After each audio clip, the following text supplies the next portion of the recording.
There you are. May I assume you've had your fill of rest?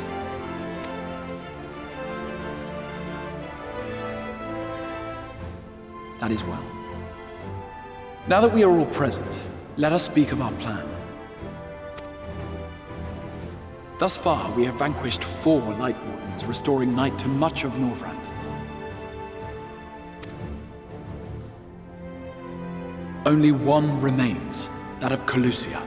And with Reen to guide us, I am certain we will find it.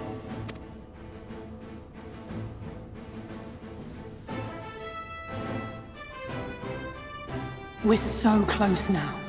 If we can just take care of this one last Warden, we'll rob the Sin Eaters of their final foothold and drive them out of Norvrant once and for all.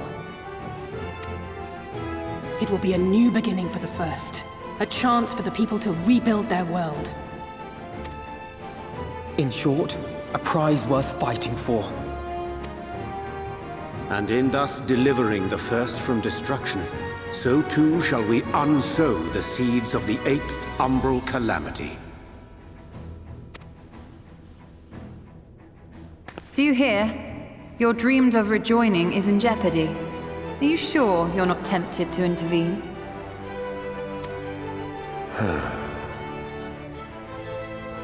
You labor under the misapprehension that vanquishing the Sin Eaters is tantamount to saving the world. It is not. In truth, you only delay the inevitable, lengthening your fleeting lives by the smallest of margins.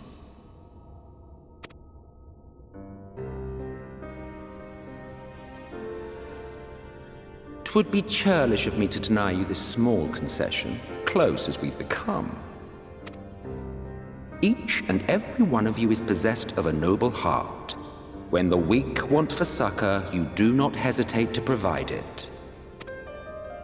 Alas, your nobility is short-sighted. You think only of the problem in front of your nose. A limitation of your ephemeral existence.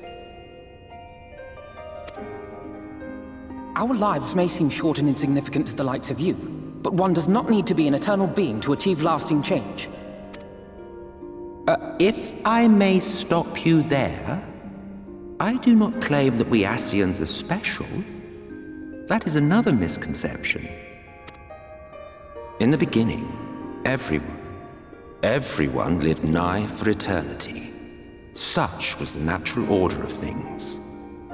But like so much else, this was taken from you.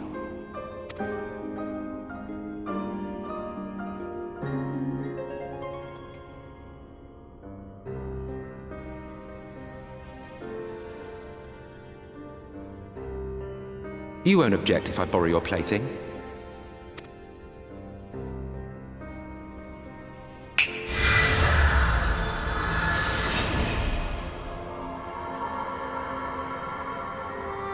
In the distant past, when the world was one and whole, a great calamity threatened all life. It began without warning. The very laws of the star were warped and broken, and chaos swiftly spread throughout the land. Faced with annihilation, we sought to imbue the star with its own will.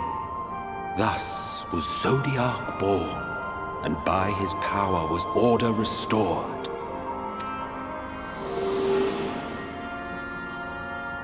Ere long, however, thankless fools began to fear that Zodiac's might was too great, and so they conjured another to keep him in check.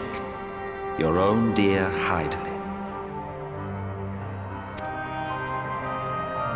And the two beings waged war until, with a single devastating blow, Hydaelyn unmade Zodiac, scattering his being across space and time.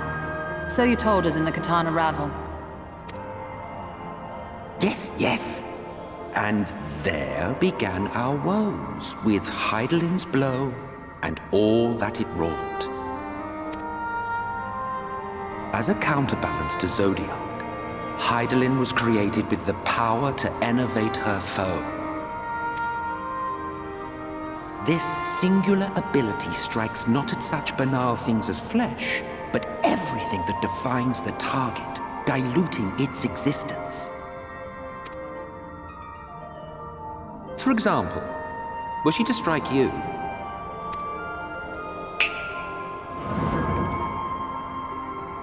two individuals, identical in appearance yet reduced in all respects. Strength, intelligence, the soul itself, all is halved.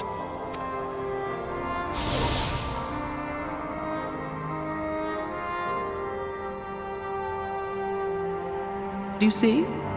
This self-same fate befell not only Zodiac, but the very star.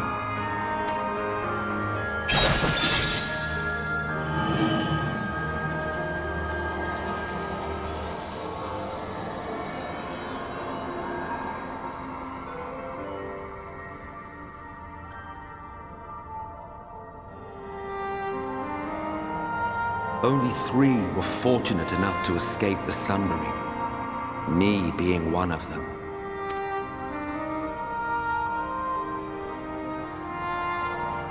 When I beheld the shattered remnants of our home, I knew deepest despair. The inhabitants of these 14 fragments were feeble, frail and foolish, oblivious to their imperfection, ignorant of their past. Malformed creatures thrashing blindly about. Pitiful, disturbing, depressing. So, we took it upon ourselves to rejoin the worlds. But in our eagerness and, I confess, our ignorance, we erred and made a useless void of the 13th.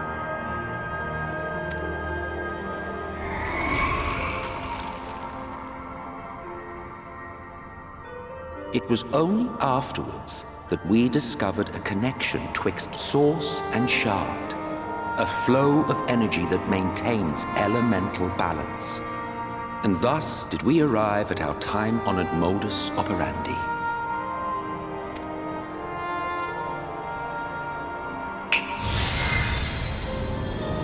From a purely Ascian standpoint, it could be said that what you seek to do is only logical. But that would be to ignore the immeasurable destruction wrought with each rejoining.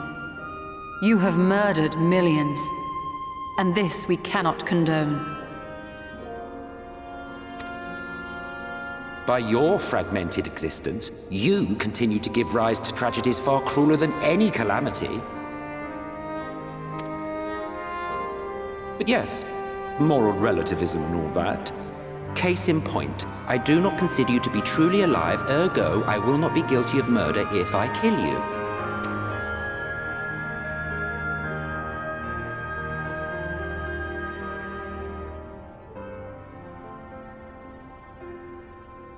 Oh, don't look at me like that. You for whom I have only the highest expectations. A vaunted hero of the Source, 7 times rejoined.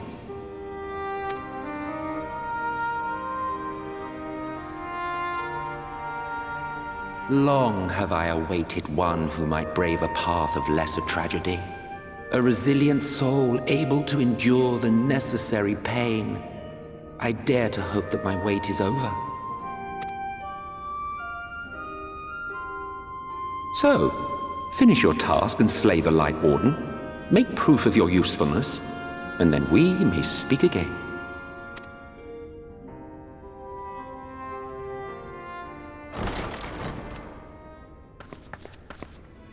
Forgive me, my lord, but this could not wait.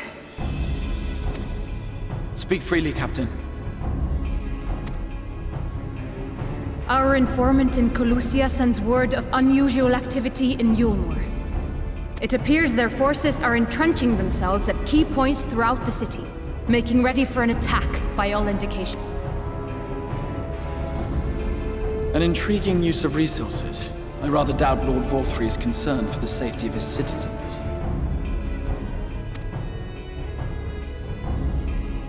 You think he's harboring the Light Warden inside the city walls? Even if he does have some means of controlling the Sin Eaters, wouldn't that be a little risky? Risky or not, if there is even a chance the Warden is hiding there, we will need to act fast. The longer we wait, the better prepared the Eulmorans will be.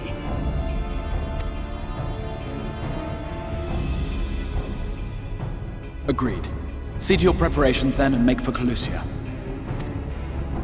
God's willing, this hunt will be the last. Let us see it through to the end.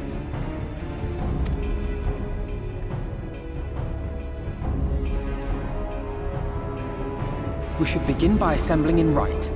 There we may assess the situation in Eulmore and decide how best to proceed.